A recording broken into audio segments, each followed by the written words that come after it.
This week on the weekly update we get lost on a strange new world in Farpoint, as well as lost in a strange new world in Mindscape as well. So that coming up on this week's weekly updates.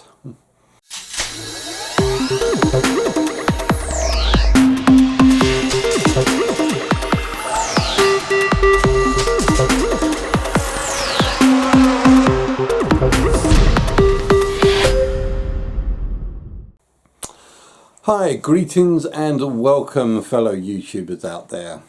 As I said, this week it's been a bit of a relaxed week for most you guys out there, but on here behind the scenes I have been very busy.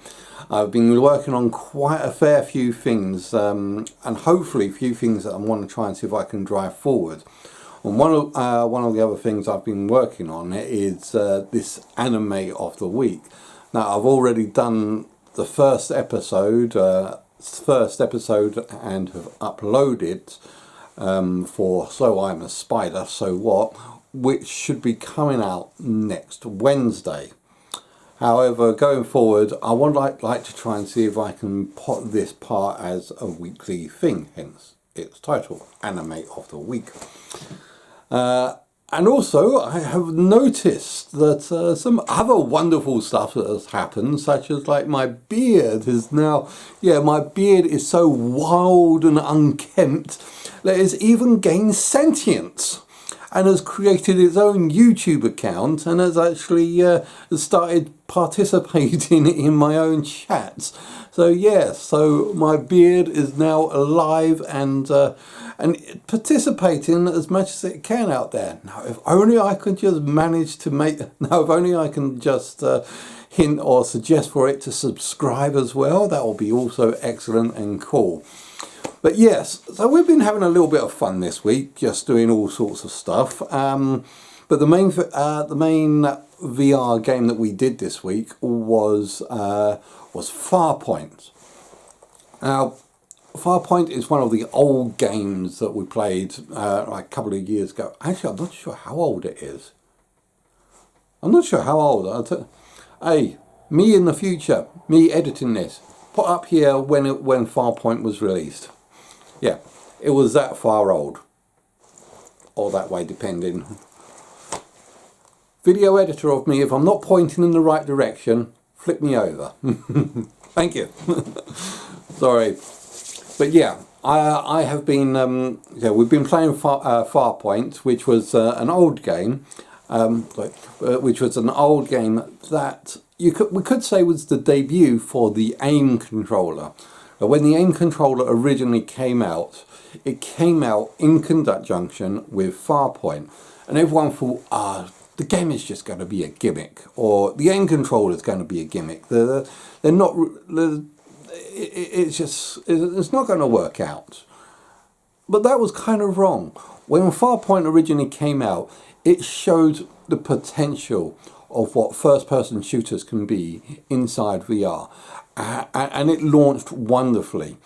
So that you've got so many games that came off after that, which, I mean, some are good, some are bad.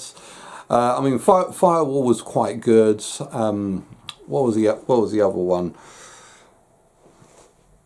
Beta Squadron, I think. I mean, that game was so bad that I can't even remember its name. Beta Squad or something. But that was quite bad. It really didn't use the game controller to its full potential. It was more or less an on-route, well, not on-route, but more of a move from point to point sort of situations. You can either that. And the AIM controller was not designed for that. The design for the AIM controller was so that you can move around as a first-person person. So strive left, strive right, go forward, go back, and basically allow you to do all the things that the Move controller, for lack of its namesake, could allow you to do, and that was Move. So the AIM controller came out in conjunction with Farpoint. And as I said, people thought Farpoint is not going to be that great of a game. It's just going to be a gimmick to sell the AIM controller. But no, Farpoint actually was a pretty decent game. It had a good little storyline, a nice little twist halfway through, if you saw that. The only thing that, another thing that I actually kind of enjoyed was when I was like loading up the other scenes, I had like a little hab that I could walk around and play in. So whilst the main scene was loading up in the background, I could like still play around with my little toys or look out the window or just do stuff. And I like it when loading scenes are like that. Hopefully when PlayStation 5 comes up with its SSDs, loading screens are going to be a little bit of a thing of the past. But the way that they introduced that, I thought was quite cool in here. Now, the game, when you originally play it, you play through like the storyline, you get like the videos that get broadcast at you as and when it goes. And I thought that was kind of good. Unfortunately, it doesn't allow you to replay that same element now. Now, because I've already played through the game some time in the past, I had to select which chapters. I couldn't do like a replay of the story. I just set like chapter 1 and I like missed certain things, but then I have to play the video accompaniment. So I think that if any developers, I know it's very late, I mean it's like a couple of years too late, but if any developers are still thinking, oh, how can we update Farpoint to make it still appeal to people, I say allow people to replay the game and not just do it as a one-off, because I thought that it was it had certain story elements which I really quite enjoyed. I mean the enemies weren't too bad either. I mean, it was kind of bland with the enemies, like either spiders, bigger spiders, or ginormous spiders, and then you can go over to the other side, which was aliens, bigger aliens, or ginormous aliens. Oh, sorry, not the camera there. Bigger aliens. But then it wasn't really. The story was more or less progressive. Okay, it's not great in the current modern day standards, but it still was an awesome game, and I absolutely enjoyed playing this game. So I'd certainly give I certainly give Farpoint a grueling death scene of a giant spider out of 10 for this game. Now, going on to Minecraft. This thing is, in the future, it might be a situation where my missus has to go off to study for about a year, and when she goes off, I won't be able to see her for that long time. But I would like to try and see if I can set up a sort of like gaming system so that we can still like play games together, and we can do that like through Minecraft. So last Saturday was like a sort of trial.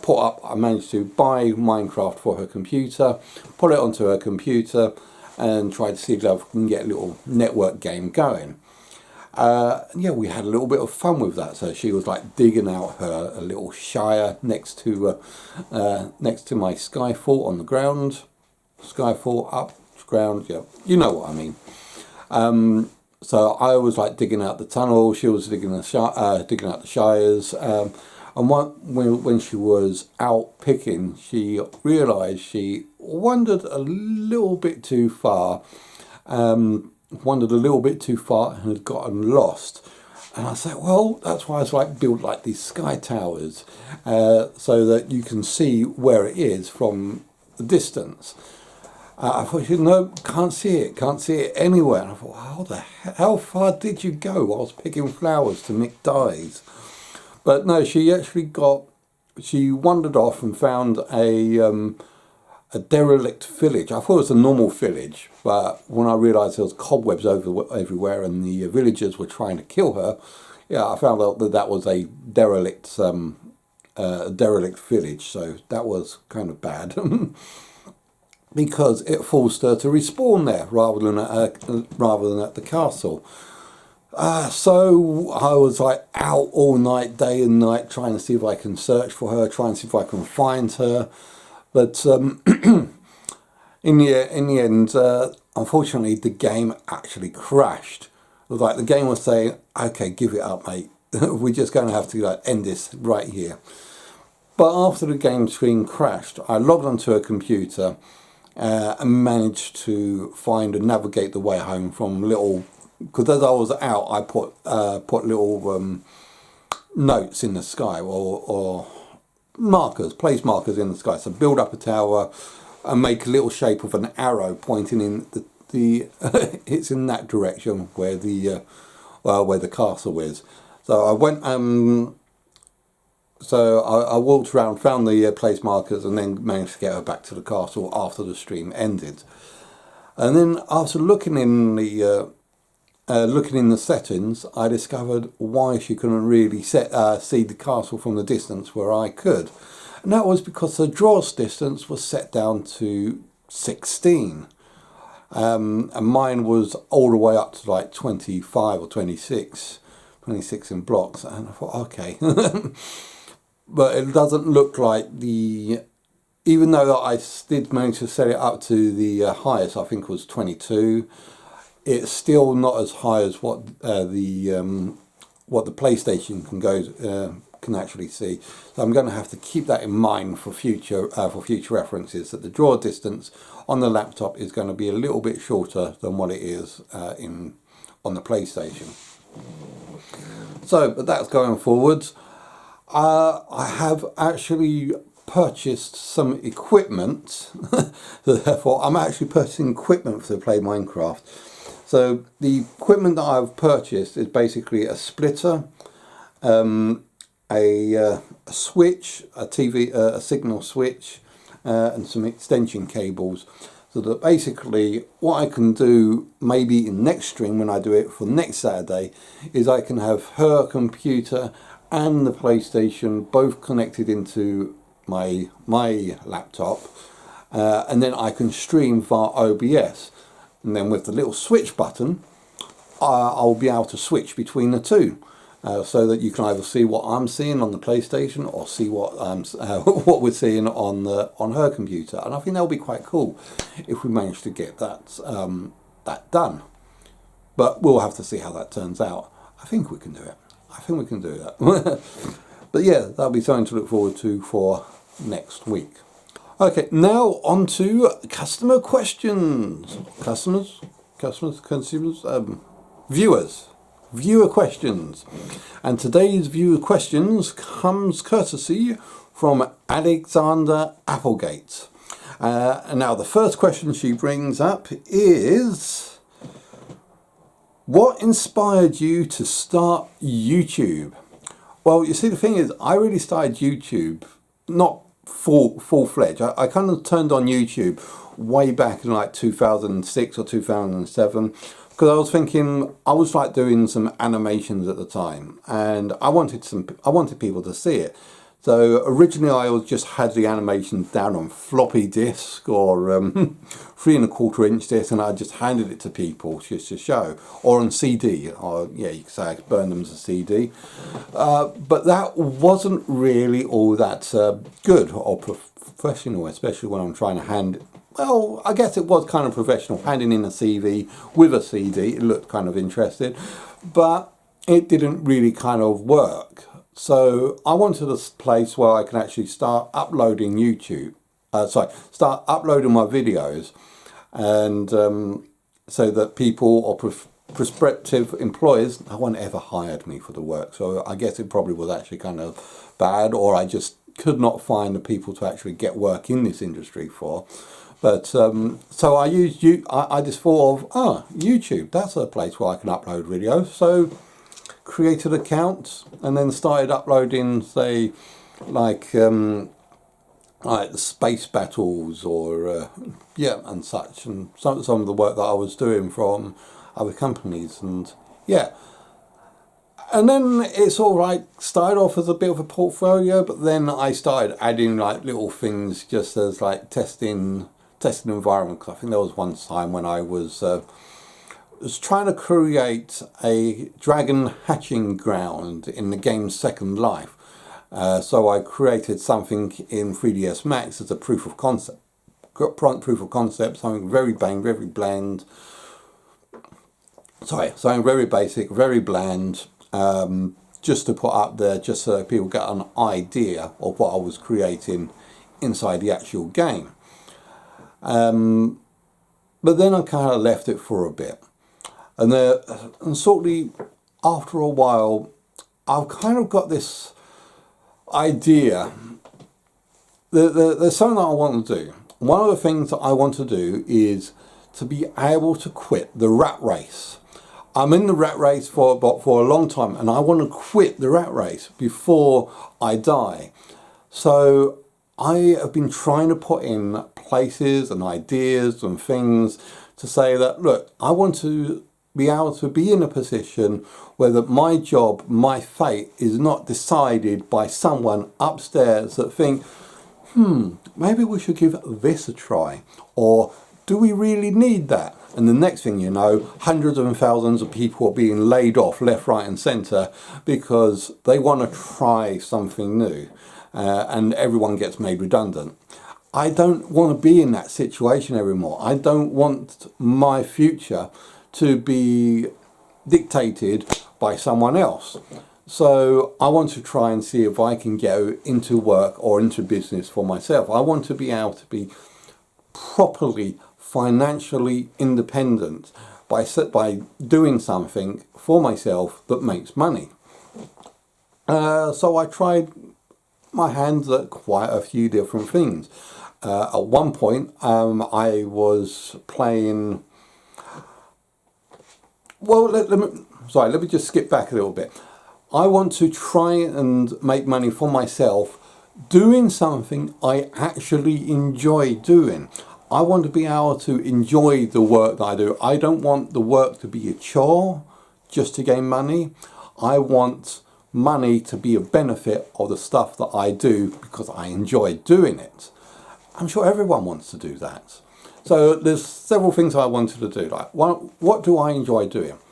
I like playing games. So at that point, some time ago, I was playing RuneScape, and then I made a lot of in-game cash by creating runes, because I was such a high-level runecrafter. I could make high-level runes and then sell them on eBay. I thought, whoa, 6 hours of that could net me 6 hours of making runes inside the game RuneScape could net me about £70 odd on eBay.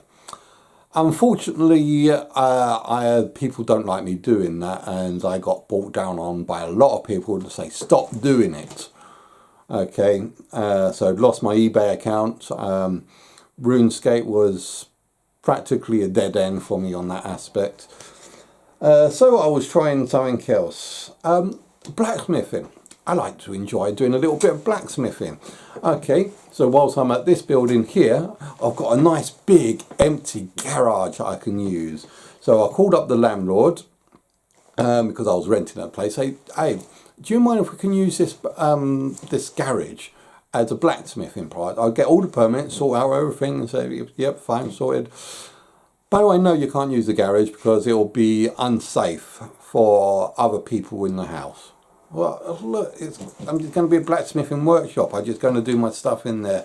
They no, sorry, you can't use it. You're off. You can't do that. And then what I noticed, that they used the excuse that it was because because it will be unsafe for everyone else. But then in about a month's time, they actually filled it with all their junk and useless stuff, that it was actually a hazard to go in there in the first place. And I thought, oh, fine. Sod you then, so I can't do my dream of being a blacksmith. Every time that I try to do something, every single time that I tried to do something throughout my life, it had come back to haunt me. Well, not come back to haunt me, it got stopped. Everything tried to stop me, say, no, you can't do this for that reason, you can't do that for that reason. And it gets a bit depressing. But then there was like another time I thought, well, PSVR is about to be released. Why don't I try and see if I can become something on YouTube? Because I enjoy games, I enjoy computers, I enjoy technology, and virtual reality is something that I have wanted since all the way back in like 1980, when I first put on a virtuality headset. So the Virtuality Pod headset. In fact, even before then, I was interested in VR, and now VR is finally coming to an affordable rate on the PSVR, and I can get it in my home without spending thousands of pounds that I cannot afford. And yeah, so why can't I document this? And I do have a YouTube channel. I've got a YouTube channel, so I can create videos from that and upload it. And yeah, it says I can make money from that. So good, cool. I started uploading videos. From doing my PSVR, so I streamed straight from the headset, straight off. And yeah, I saw on the counter say that I was actually starting to get money coming in from that. I signed up as a partner, so therefore I can get ad revenue on my videos, and therefore money would start coming in. And I was like looking at the counter, it said when you reach about £100, they would then pay out to you. So, okay, cool. So my target is to be able to get £100. Oh, 50 quid, 75 quid, 80 quid over the months. I saw that slowly getting up. Then just as I was about to get to £100, my first payout, yes, that means that I've made it as a YouTuber, £100. YouTube then turned around and said, sorry, no, we're kind of raising the subscription level so that it's now no longer 100 or whatever what it was.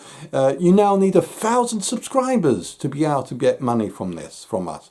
I thought, life. Why the F do you do this? Why do you do this to me? At every point and every chance I try to see if I can go independent, it slaps me down like this. But I am not going to give up. I will never surrender. Never give up, never surrender. And I will eventually get that 1,000 subscribers. And I will eventually get that £100 paycheck that has been sitting in escrow for years now. And that is another reason why I get my goal, because as soon as I get that first paycheck that was promised to me several years back, it then means that I will then finally become a YouTuber. So that is my passion, why I really want to try. I sort of like chasing this, but still, at the same time, this is something that I want. I really do want. I really do think I can get it. It's not just like, no, you can't use the basement anymore. You can't use the garage because we don't want you to use it.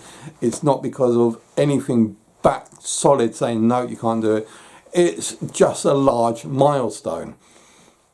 So for the past couple of years, I've been tracing that milestone whilst I'm seeing people left, right and centre, like I know Thrill Seeker that get that in a week.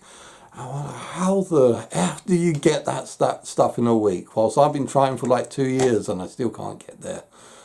But yeah, as I say, it can be depressing sometimes.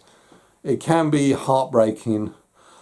But it's the struggle that I am put myself through to, and I will get there eventually. Or do I try? Because I know that it is not an unachievable goal. It is not unachievable, and hopefully I will get there eventually. Okay, sorry, what was the question again? Why did I start YouTube? Yeah, I think I answered that question. Second question by Alexander Applegate. Oh, damn it, I've lost the page now. Notifications. Second question. What is your favourite game? My favourite game? Now that's all. I'd say it's kind of relative to the time in question, because my favourite game is constantly changing. I'm never going to say there's like that one game will always be my top favourite. It will always be the game of the year, or sorry, the game of my life, because it constantly changes. I mean, way back in like the 80s, my favourite game was, I say, Starflight. And after that, I think it was Rogue, Space Rogue. I absolutely love that. At one time in my life, my favourite game was Battle of Britain, which was an awesome game where I could fill up... Oh, sorry, accidentally pressed the iPad. I could train up airplane pilots and go send them out into Germany to bomb airfields, or F-16 Strike Eagle. That was an awesome game. So it's not Strike Eagle, F-16 Flying Falcon, where you basically filled out all the side missions. Once you filled out all the side missions, you had the main campaign, which was basically a real-time strategy. I do mean real-time because as you was playing it, the enemy was working against you, but you can like say, okay, I want to send out bombers over there. At that time, it was awesome. You don't have anything like that these days. These sort of things don't happen anymore, and I think that's a shame. We kind of lost those sort of that sort of level of gameplay. But nowadays, after going further forward from that, my main game that I was as my favourite game was known as Doom. Everyone knew me as the Doom Kid because I played Doom practically all the time. I made WODs for it. I made games. I hacked the EXE for Doom, and I would create my own version of Doom. There was like a time where I created this shotgun that basically, when the bullets hit the walls, the puffs turned into barrels that exploded. Or the rocket launcher. I created the first flamethrower inside Doom. Or let me phrase that, the first flamethrower in any game I created. I hadn't seen a flamethrower in any game out before Doom. And then when I created, it was actually Doom 2, the Arch file. What I did was I took the sprite for the flame that the Arch file did, and I noticed that had like a sort of timer, so that after a certain time it would like go through a series of different type of sprites, increasing and decreasing and then vanishing. And I applied that to the rockets, so that that flame was actually the bullet of the rocket. And then I gave the rocket launcher a fire rate of like 1 million a second. So it would just splurge these out, and what it would look like was as the flame, it looked like you were spewing out flames from the end of your rocket launcher, and that was pretty cool. And I think that was the first ever flamethrower in game, because I don't think anyone else has ever invented anything like that before then. And yeah, going further forward in time, I was a big Half-Life fan. That was one of my favourite games. And after Half-Life, we got Skyrim. And now my favourite game at the moment is Star Citizen. But I think Star Citizen is kind of a special game. Firstly, because it's not actually being created yet. It's still in the process of being created. Star Citizen isn't out. It's just an alpha right now. And after and we are currently seeing the universe that is Star Citizen currently being built. Why do I say that Star Citizen is probably my top game ever? Well, I can't really say that because of what I just said. That'll be contradictory to what I said earlier. But you see, the thing is, the reason why I say that Star Citizen is my current favourite game is because I believe Star Citizen is the game that I have always wanted, or that I always wanted someone to create, all the way back to like 1980 when I first played games like PSI 5 Trading Company back in 1980, where I basically I was in a ship and I going from point A to point B, just heading to a destination, being under attack by aliens, just transporting cargo. And at some point I just wanted to get up out of the cockpit seat and just intermix with the crew, walk around my starship and just talk to other crew members, just see what they're doing. And with each individual part of the starship has a meaning, has a purpose. And no other game has really ever seemed to ever be able to encapsulate that essence of what I really wanted for a spacefaring game. I mean, other games have come close, such as like, let's see, Alpha 1. Alpha 1 was a good game where you basically built your starship from scratch, and you can build in people, but it seemed very lackluster to the idea of what I had. But then, not too long ago, the one of the creators of one of another games that I really liked, which was Wing Commander, came up with this idea for a game. His name was Chris Roberts, I think. Yeah, I'm used to his name. And he thought about it. He decided about this game they wanted, which was the exact vision that I had for my perfect space game. And then he went about creating that vision, what I wanted. And so over the past several years, I have been watching the growth of Star Citizen into what it is at the moment. I haven't been able to play with it because I haven't had a computer that's powerful enough to actually play the game that he's got. In fact, I still don't have a computer that's powerful enough. When I play the game, it's like I'm watching a slideshow. So I really need to upgrade my kit to be able to get the full experience of what Star Citizen is.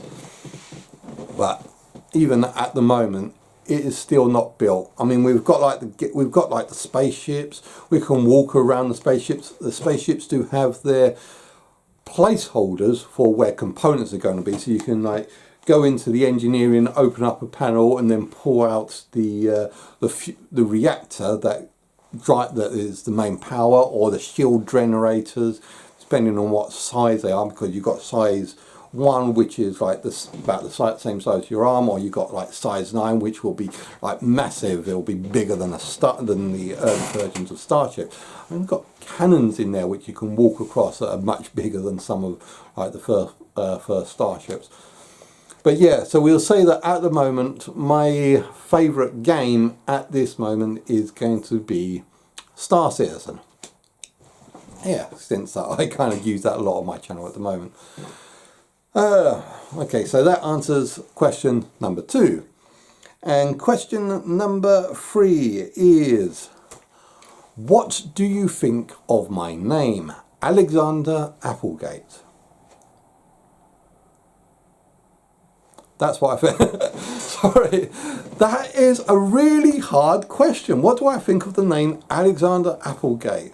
Well, firstly, what I thought was, okay, Alexander. I can only think of like Alexander the Great from history, and Applegate. Applegate. The name sounds familiar. I don't know why, but the name Applegate really sounds familiar in the back of my head.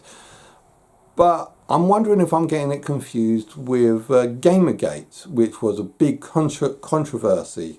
Oh. It was something big not too long ago where games journalists were... Hold on a sec, things are popping into my head now. Yeah, games journalists were... Yeah, there was a bit of a sex scandal some time ago with a games journalist and the writer. Well, I wouldn't say it was really a sex scandal. It was basically these two people were going out, a game developer and a games journalist. And they had relations, and then the games journalist gave a good review to the actual game developer. Now, their personal relations don't care about nothing, but they think of it a bit of a conflict of interest, and that blew up big time, and everyone was saying things left, right, and centre. And the downside of it is that games journalists has gotten a bit of the raw end of the deal here. Now, outside of that, I really weren't too sure what the name of the name Alexander Applegate. So I did a search on the internet. And there's a lot of quite beautiful half-naked women that showed up on my picture in turns. But so I had to scroll through a heck of a lot of these pictures just to try and see if I can fully, really determine where the name Alexander came from. And then right at the very beginning of all was this one picture of a woman who was a journalist, a storyteller journalist, as she puts it in her blog. So I was wondering, well, yeah, okay, so she's a journalist. I'm just wondering if that might have been you. When I was like going through all the other pictures of, I think, porn star and actresses, which I had to really examine just to make sure it was correct. But and I found out, no, at the beginning it was this journalist. But yeah, so journalist. Was you the instigator of the Applegate scandal? But yeah. So what do I think of the name Alexander Applegate? I think it's a name. I can't really get any further than that. Yeah, name Alexander Applegate. There you go. That's as far as I can really go. I'm sorry if I can't get any further or give any sort of explanation. I'm not too sure quite what you want out of this. But yeah, it's a name. I got another name. John Seymour. Yeah. Joanne Irwin. Me. Steve Wright. But I don't really care. I have a kind of mental illness, which is called nominal dysphagia, and that basically means I have a problem with names, such as the word nominal dysphagia. That's why I call it, I call it one of my ironic illnesses. I've got two ironic illnesses or mental illnesses. One of them is nominal dysphagia, which means I have problems with names. I have problems trying to remember faces and putting names to faces. So I really find it hard working with people's names, as you probably might tell. And the other ironic illness that I have is dyslexia, which is such a hard word to spell. Which is why I put it as one of my ironic illnesses. But yeah, so therefore I do have a problems with names in general. I find that it's very hard to remember people's names, which was kind of bad. For one of my things was one of my main job as an IT engineer is that I needed to go to customers and then talk to customers about particular jobs, and I got like over 500 or 1,000 people that names I can never ever remember, and yet my boss keeps telling me off. Oh, why don't you remember this person's name? They sit right outside your door. And I say, yeah, I don't remember names. It's a problem. The way that I remember names is due to their level of importance to me. If I only speak to John Hamill about once every 2 months, then of course I'm not going to remember his name. But yeah, if I speak, but there was another issue that I could not even remember faces, and that was a bit of a problem because sometimes when I would go to like a batch of desks in a previous company, I had like 700,000 people in the building, and I had to go to a desk and say, are you such and such? Are you John Seymour? And they say, yeah, he's over there. Okay, talk to him. I'm looking at him, I'm talking to him, I'm directing him. And I say, okay, show me where your computer is. And now for 5 or 10 minutes, I'm trying to actually figure out these computer. I'm working on a computer, sorted. Now I've got to go and find them again. And I can never, ever remember what the guy looks like. I'm so focused on doing my job I can't remember the guy that I'm actually supposed to be working with. So I have to like just say, hey, John, and just look around to see if I can see someone look up at my direction. And if I see someone look up in my direction and say, right, that's the guy. Oh, no, it's not me. It's this one over here. But yeah, so it is a real pain that I get in the workforce with that. But hey ho. Anyway, I think I've tied this meeting up for long enough, just rambling on around about stuff. But hopefully you've enjoyed watching this as much as I've enjoyed in making this. Guys, please don't forget to like and subscribe if you haven't already. Thanks very much. And I'll see you guys out there. Beard and all.